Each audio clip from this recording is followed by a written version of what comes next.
Mbote Nabino Bonso Balandi ya 365 jours Info TV. Bisika nyonso bozwa mina 4 points mokimba totombeli bino ba bonne année, ba bonne fête Nabino.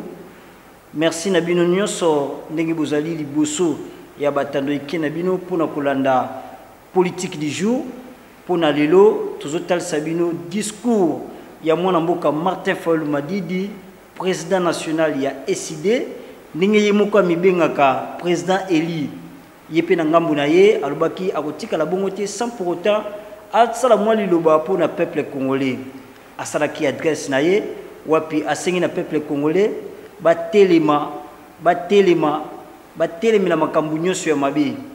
Epe lisusu asengi na peuple congolais bazala basimba na bomoko po makambu nyonso ya mabe oba uti kolekisa na mubu 2020 na 2021 ezonga susuti ye atikali kaka na position ata ko baninga na ye Jean-Pierre Bemba Gombo, Moïse Katumbi bango bazwaki likanisi ya ko soutenir mwana mboka Félix Tshisekedi po ete ba mboka ekende liboso mais ye na position na ye kaka wana atikali nango bangona Adolphe Muzito balingi ko changer position te nazotikela bino mwa tango moke boyoka ye ndenge asalaki adresse de la nation mais ezali na monoko ya français.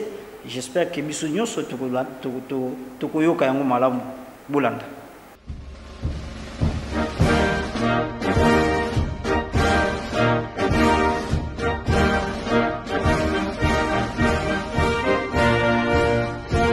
Congolaises et Congolais, chers compatriotes, l'année 2020 qui s'achève a été une année douloureuse pour notre pays à cause de la Covid-19 et ses externalités négatives, mais surtout à cause de la persistance des problèmes structurels.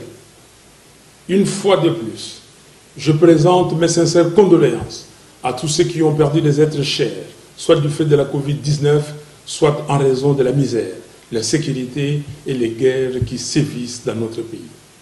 Je soutiens dans la prière tous ceux qui sont malades et je souhaite un prompt rétablissement à tous ceux qui sont convalescents. Je prie Dieu Tout-Puissant pour que l'année 2021 soit meilleure pour tous. Mes chers compatriotes, face à la théâtralisation de la vie politique observée tout au long de ces 2 dernières années, permettez-moi de rappeler brièvement la mission du service public et l'essence de l'engagement politique. En effet, le service public vise ni plus ni moins la satisfaction de l'intérêt général et l'engagement politique y rattaché doit être conçu comme un sacrifice au nom de l'intérêt supérieur de la nation.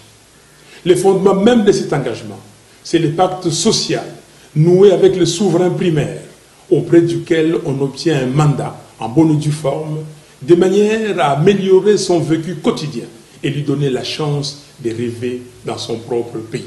Cela implique, de la part de l'homme ou de la femme politique engagée, non seulement des aptitudes, du caractère, de la rigueur et de la discipline, mais également l'oubli de soi et un sens élevé du bien commun. Mes chers compatriotes, si je me suis engagé en politique après une carrière professionnelle accomplie, c'est avant tout par patriotisme et sens du devoir, avec l'idée forte d'apporter ma modeste contribution au développement de mon pays. C'est aussi et surtout parce que j'aime mon pays et mon peuple. Je crois en la méritocratie et je crois en l'expertise pour résoudre le problème multidimensionnel et complexe auquel fait face notre pays. Car, in fine, c'est bien de cela qu'il s'agit. Apporter des solutions concrètes aux problèmes quotidiens de la population congolaise. Mes chers compatriotes, en toute franchise, avez-vous aujourd'hui l'impression que vos conditions de vie s'améliorent? Existe-t-il réellement un pacte social conclu entre vous et ceux qui se sont imposés comme dirigeants? Est-ce que vous pouvez véritablement regarder vos enfants dans les yeux avec la certitude qu'ils auront accès à plus d'opportunités demain? Est-ce que le système éducatif de votre pays est plus au sérieux par l'État? Au vu de massacres qui se multiplient particulièrement dans la partie est de notre pays, vous sentez-vous réellement en sécurité dans votre propre pays? En cette fin d'année, chacun de vous, chers compatriotes, doit pouvoir se poser ces questions, loin des considérations et passions partisanes, mais dans un esprit patriotique. La question fondamentale étant celle de savoir, 60 ans après son indépendance, où va notre pays? Mes chers compatriotes, le développement ne se nourrit pas de slogans. La croissance économique ne s'appuie pas sur des promesses. Le taux du franc congolais sur le marché d'échange ne s'ajuste pas en fonction des déclarations de bonnes intentions. L'effectivité de la gratuité de l'enseignement ne se décrète pas. Elle se planifie et elle se vit. La lutte contre la corruption n'est pas la mise aux arrêts de manière théâtrale de quelques individus pour jouer sur la perception. En somme, la bonne gouvernance est une affaire de substance. Car on ne bâtit pas une nation forte sur le mensonge et du superficiel. Si l'on se réfère purement aux chiffres et que l'on se base sur les données empiriques, la situation de notre pays s'est encore considérablement dégradée durant les 2 dernières années. À l'heure où je vous parle, la RDC est presque en cessation de paiement. Autrement dit, le pays n'a pas d'argent pour payer ses créanciers, internes et externes. Et surtout, il est incapable de réaliser des investissements productifs. Les niveaux des réserves de change de la Banque centrale ne représentent que 2 semaines d'importation de biens et services. Curieusement, au même moment, on observe des dépassements budgétaires dans toutes les institutions. Concrètement, cela signifie que, derrière le marketing politique d'une supposée lutte contre la corruption, les caisses de l'État sont saignées à blanc par un groupe d'individus venus dans une logique d'enrichissement illicite.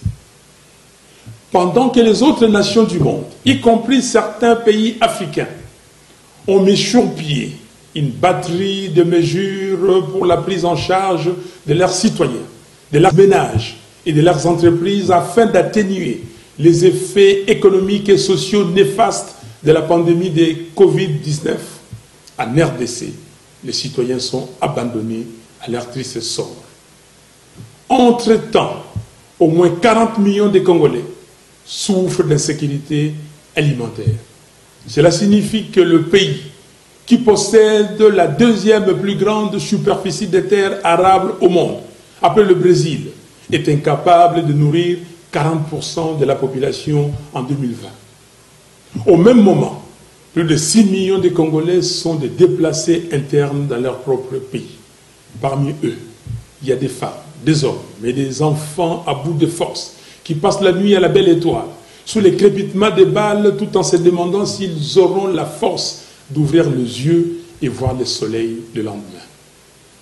À cela, il faut ajouter l'épineux problème de souveraineté qui est très peu abordé à Kinshasa.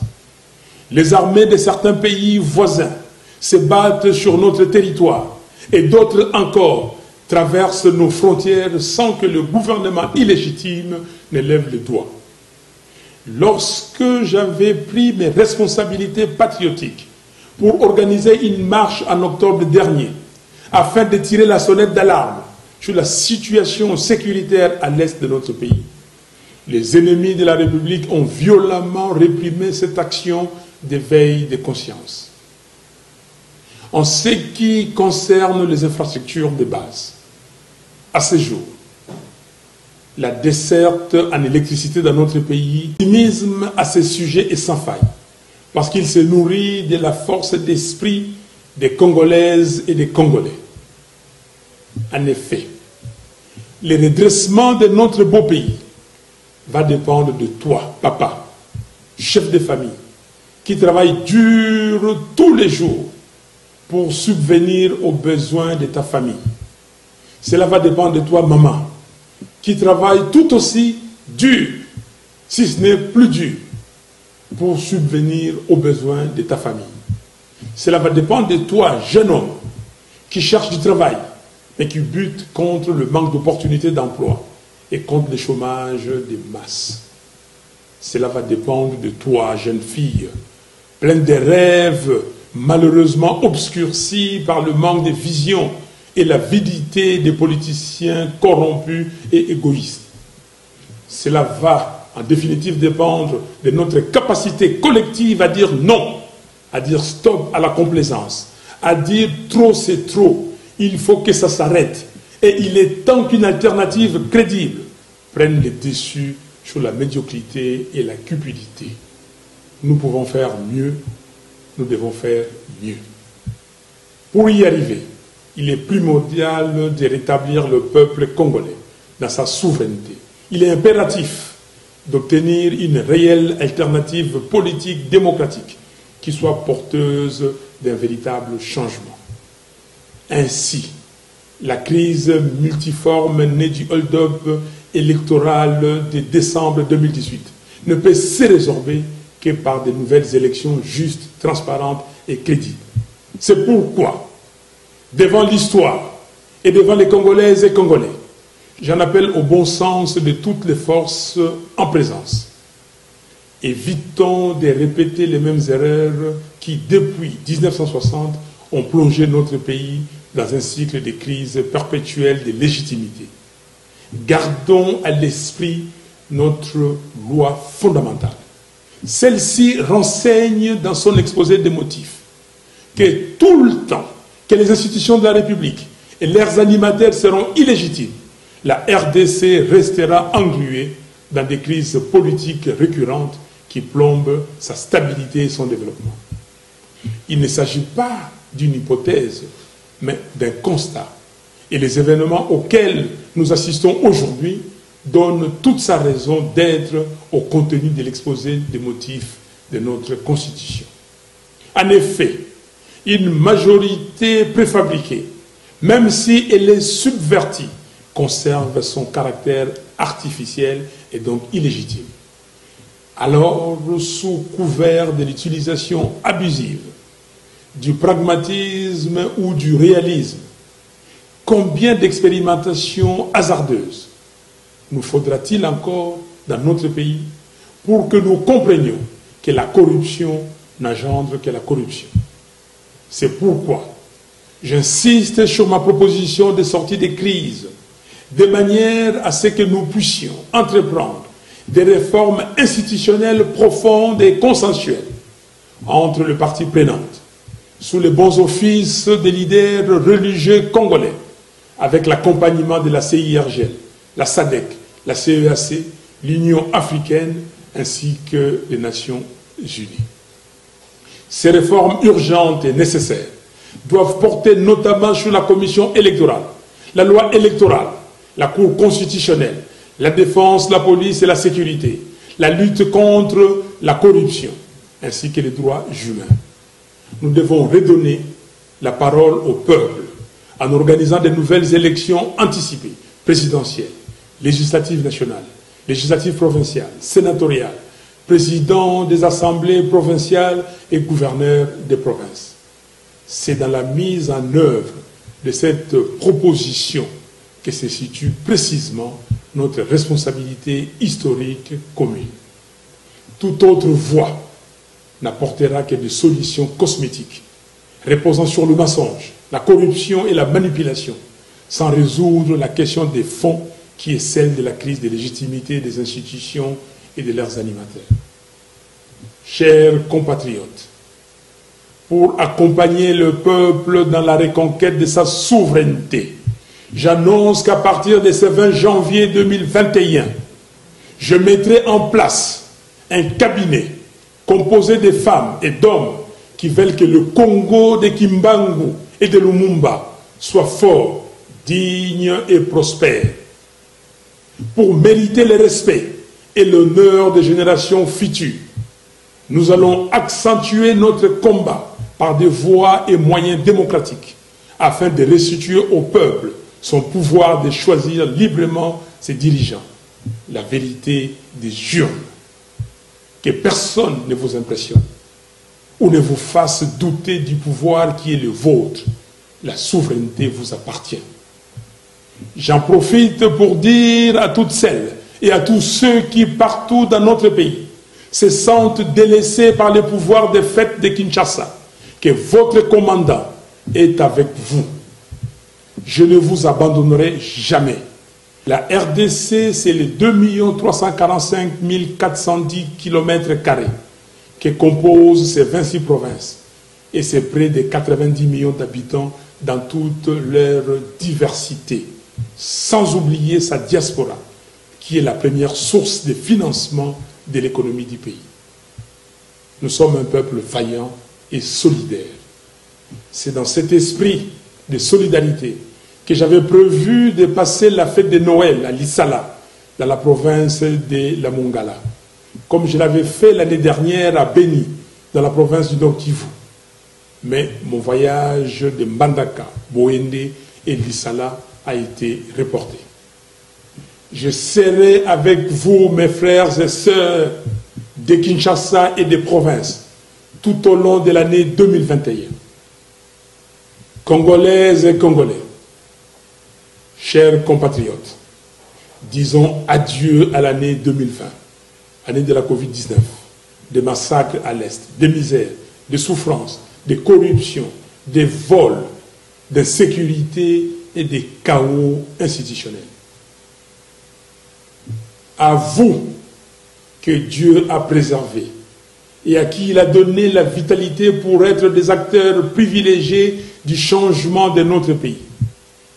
Je vous présente mes vœux le plus sincère d'espoir, de bonheur, de santé, de paix et de prospérité pour l'année 2021. Pour terminer, j'aimerais vous rappeler, chers compatriotes, que si l'histoire de notre pays nous a légué un héritage, c'est l'unité nationale. Conservons-le précieusement. Que Dieu vous bénisse, que Dieu bénisse la RDC, notre pays. Je vous remercie. Merci Nabino Bonso, Bozala qui est belé pour la Kolanda télévision Nabino Obolinga Kamingi 365 jours Info TV. Merci. Topesi matondo mingi na équipe technique Oyesunga Kibiso. Wana tozotanga bon Alabama ozaki na sima caméra et puis montage. Boko bana Kolanda 365 jours Info TV pour bozwa basango le lenge sengeli basango oya solo penza et puis bobo sanate ko s'abonner bo appuyer kaka na cloche oezana na se directement au s'abonner na yo wana wandona ba notification nyonso ya information il y a 365 jours et bana ko komela yo tango nyonso ozali en ligne botika na malamu kimia kolonzambe e umela na bino puis babona ne na bino.